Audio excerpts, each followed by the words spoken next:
mucho gusto. Hola, Simón. Mucho gusto, muchachos. Hola a todos, ¿cómo están? Hola. Claro, estamos en la azotea del Centro de Ciencias del Clima y Resiliencia de la Universidad de Chile. Acá, en este lugar, se extraen datos del país que se cotejan y se comparan con el mundo para justamente hablar de este fenómeno que, más allá de las diversas interpretaciones que hay con respecto al tema, sí está presente en el planeta. Ha aumentado la temperatura del mundo en 1,1 grados, 0,8 es lo que dicen, y eso ha generado también una serie de efectos. Pero ¿serán todos estos fenómenos del clima provocados por el cambio climático?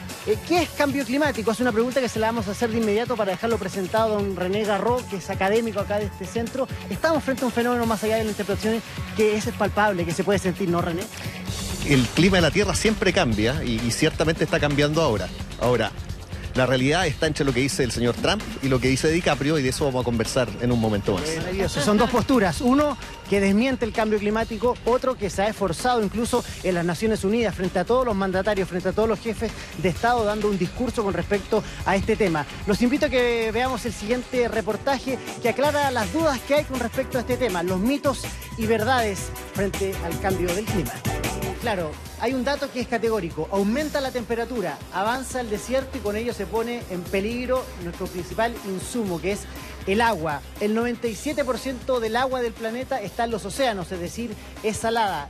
Tenemos un 3% de agua. De ese 3% de agua, René, el 2% está congelada y el 1% es agua para el consumo humano, es decir, efectivamente hay un riesgo latente. Ese es uno de los mayores riesgos para Chile, ¿eh?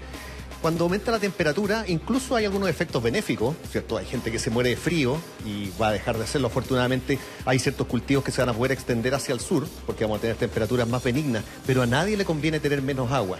Y eso lamentablemente es lo que ha sucedido en los últimos años y el escenario se ve más o menos así hacia el futuro. René, te invito a que nos conectemos de inmediato con el panel, con todo nuestro equipo, para hablar de este tema, ponerlo sobre la mesa, porque seguramente eso también lo están haciendo todas las personas que nos están viendo en sus casas, porque es un tema que está ahí, que está presente y en donde nosotros también tenemos mucho que hacer, muchachos. Lo escuchamos. No hay mucha conciencia al ver el reportaje de la gente que fueron entrevistando, como que no había mucha conciencia de cómo se está provocando eso. Entonces, hay que, el tema de la educación yo creo que fue fundamental, que pase por los colegios, que pase también a través de los medios de comunicación, como muy bien lo hiciste con ese reportaje y con tu invitado. Creo que tu invitado, perdona, no recuerdo el nombre, René. Sí, René, debes estar de acuerdo con eso, ¿no?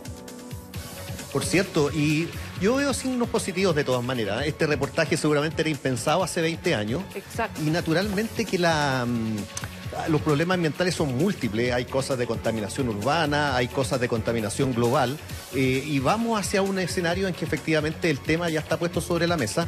Lo que yo veo es que todavía no pasamos a la acción y va a pasar algún tiempo a que eso ocurra, pero precisamente por eso es que estamos en esta cruzada un poquito de mostrar cuáles son los efectos del cambio climático, y en base a eso la conciencia va a hacernos mover hacia la acción. René, fíjate que hay un tema de educación. Yo siento que cuando hoy día todo nos llama a responsabilizarnos, resulta que el presidente del país más poderoso del mundo se sale del Acuerdo de París y todos nos quedamos como condorito. Exige una explicación. ¿Cómo afecta eso el ánimo de todos los que queremos enfrentar el cambio climático con esperanza, con responsabilidad individual, cuando una persona como Trump se sale de un acuerdo tan importante? Bueno, ahí obviamente hay un problema político. Yo diría que su acción casi ha puesto este tema del cambio climático más en la palestra, así que incluso uno podría tratar de tener algún efecto positivo de esa acción que eventualmente es negativa. Ahora, una cosa es lo que haga el presidente de un país muy poderoso, otro es lo que hagan los ciudadanos, y la conciencia del cambio climático, especialmente en los países del hemisferio norte, está muy, muy asentada. Así que yo diría que no va a haber un cambio demasiado radical en la actitud de los ciudadanos, aunque el presidente, claro, es una noticia que choquea un poco, pero es tan choqueante que casi hay un efecto pendular y uno podría en algunos ciudadanos que van a avanzar en el otro sentido. Además lo pone en el centro de la discusión. Sí. Oye, lo otro que me llamó la atención, lo que decías tú, René, de que la zona más vulnerable del país es precisamente la zona central, la quinta región, porque dice que avanza el desierto, pero también se alejan las aguas. ¿Podrías explicar bien de qué se está hablando ahí? Bueno, las proyecciones que tenemos hacia el futuro son lo que ha pasado un poco en los últimos 10, 15, 20 años. La temperatura ha ido aumentando suavemente. Nuestro clima es muy determinado por el océano y eso tiene un papel que modera las cosas.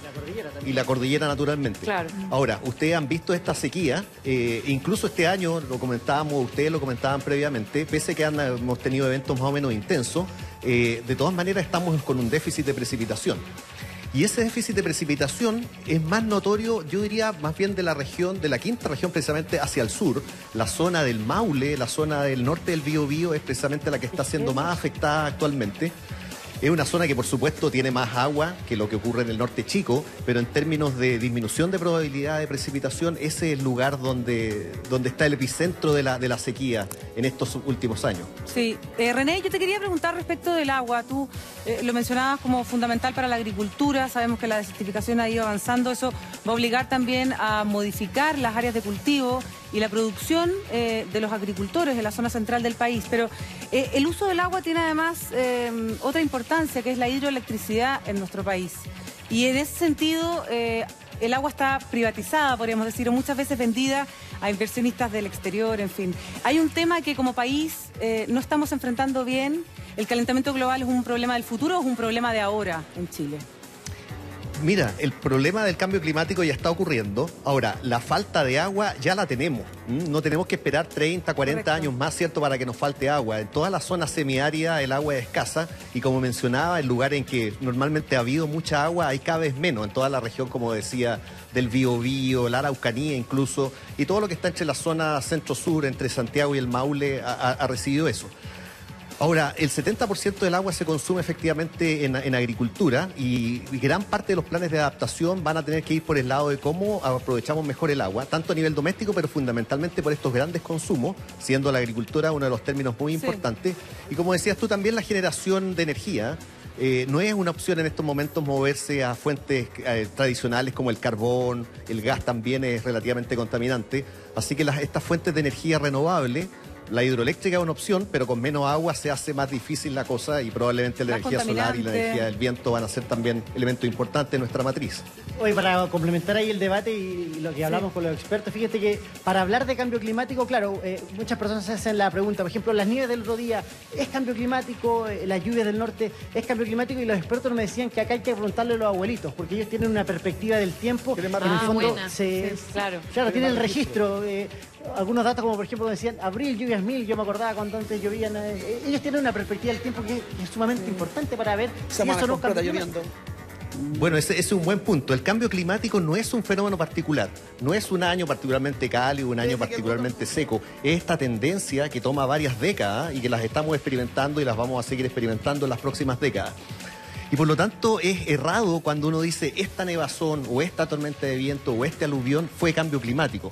El cambio climático coloca un contexto, pero las tragedias y usualmente estos grandes eventos que producen disrupción de los servicios públicos son esencialmente asociados a lo que le llamamos variabilidad climática, a cosas que ocurren naturalmente y como decías tú, han ocurrido también en el pasado.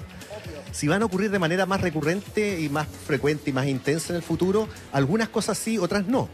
Por ejemplo, olas de calor, naturalmente que van a ser más prominentes y más frecuentes. Los incendios forestales. Estas tormentas, los incendios forestales, en la medida que están asociados a estas olas de calor, también probablemente vayan a ir en incremento.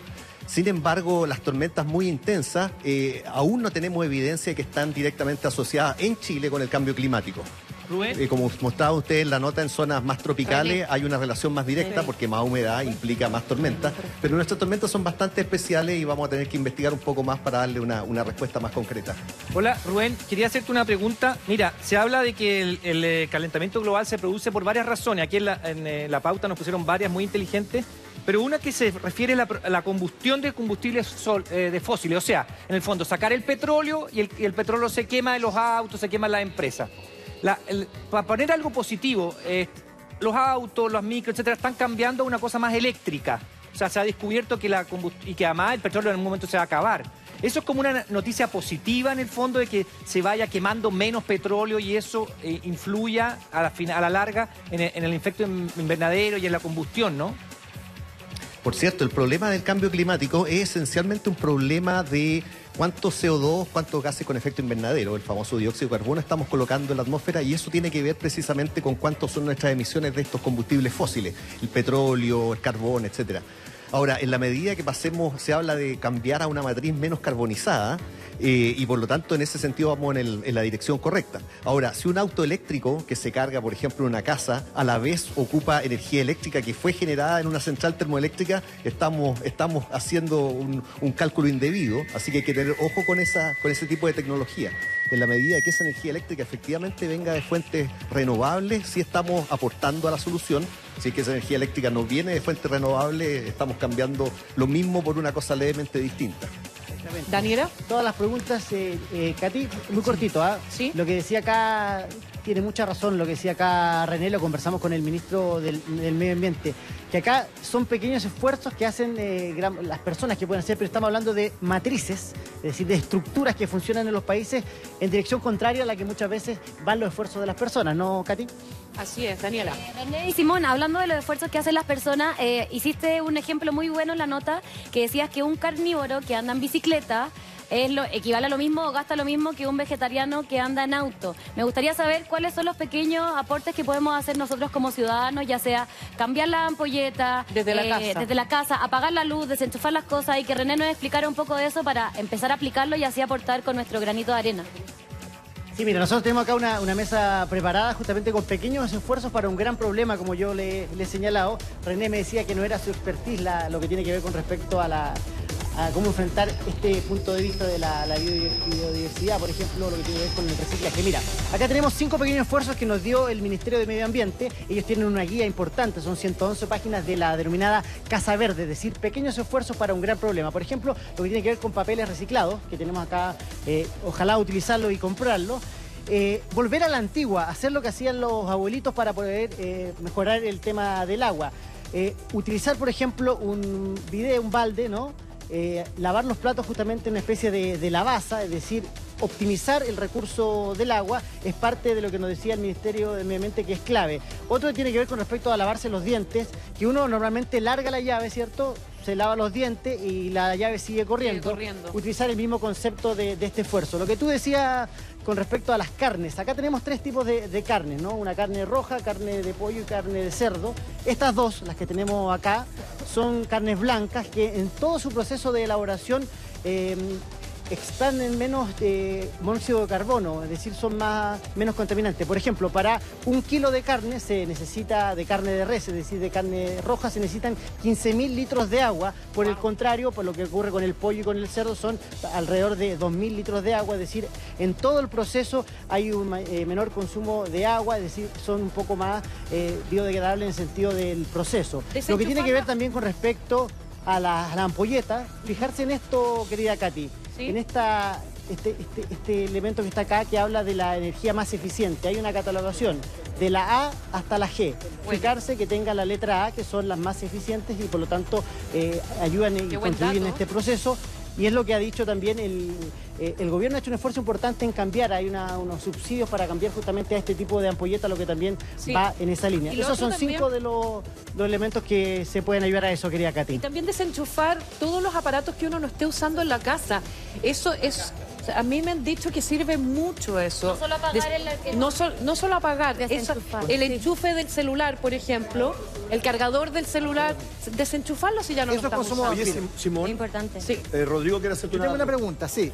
Por supuesto, porque sabes que hay un tema, Simón, también ahí, René, aprovecho de saludarlo, que tiene que ver con el manejo de los residuos. Ahora está toda la polémica por este relleno sanitario en Chile. Quería preguntarle si nuestro manejo de los residuos está a la altura de las circunstancias, hablo en general, ¿se afecta esto el cambio climático? Y lo segundo, ¿cómo estamos en términos del uso del plástico, que es un desecho de una descomposición muy lenta y que aporta bastante también a la acumulación de desechos y al cambio climático?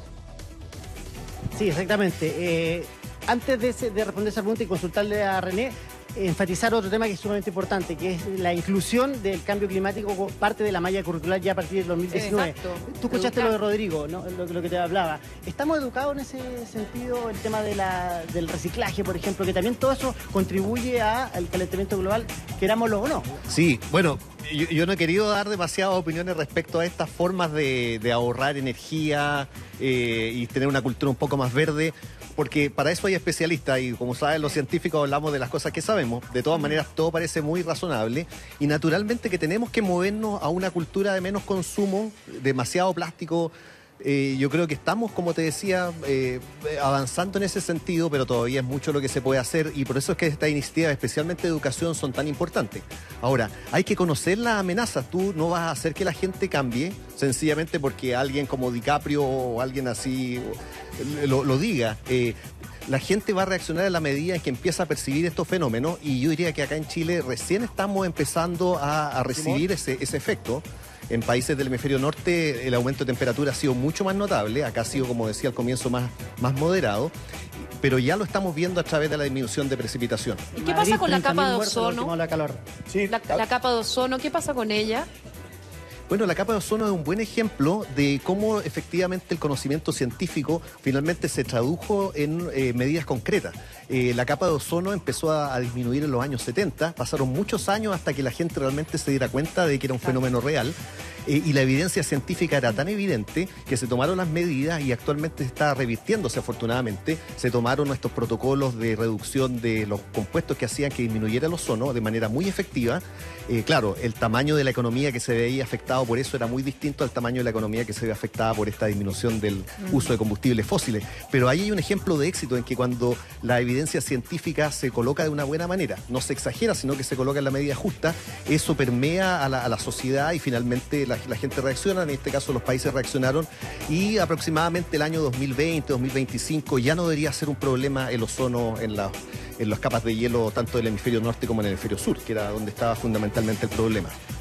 Simón, sí, yo quería hacer una pregunta a René con respecto a las responsabilidades individuales y que tienen que ver con nuestra educación, porque quienes ya contamos con nuestros años, esto no era un tema que lo conversáramos hace 30 años atrás. Entonces, ¿cuán importante podría ser establecer, no sé, dentro de la malla curricular de los colegios, esto como una asignatura, como que fuera parte de la base para establecer un futuro más responsable de parte de cada uno de nosotros? Es fundamental. Ahora, esto cae dentro del gran paquete de que tenemos que aumentar nuestra cultura cívica y cómo afrontamos la vida usual, en términos más generales. Pero yo no puedo estar más de acuerdo en que necesitamos avanzar en nuestro currículum, tanto en enseñanza media como en enseñanza básica e incluso en la universitaria, en que esta perspectiva de que lo que hacemos, como decías tú, finalmente tiene implicancias primero a nivel local y finalmente a nivel global. Es un elemento muy importante. O sea, te lo pregunto porque en realidad uno le escapa la responsabilidad que pueden tomar las políticas a nivel de gobierno, en los grandes países. Lo que puede ser Trump. Pero lo que podemos hacer nosotros, nuestros hijos y los que vienen por un mundo mejor, es una responsabilidad que no deja de ser importante. La Cote Quintanilla quería hacerte una pregunta, René. Sí, la verdad, René, es que personalmente hay una preocupación por la deforestación en este país. Creo que no sé si hay una regulación en eso, porque la mayor parte de cuando se vuelve a forestar se plantan pinos y eucalipto y esos terrenos son de papeleras, entonces eso también afecta mucho. Estamos perdiendo nuestro bosque nativo y quiero saber qué es lo que sucede con eso y qué es lo que se está quizás haciendo. no hay una regulación.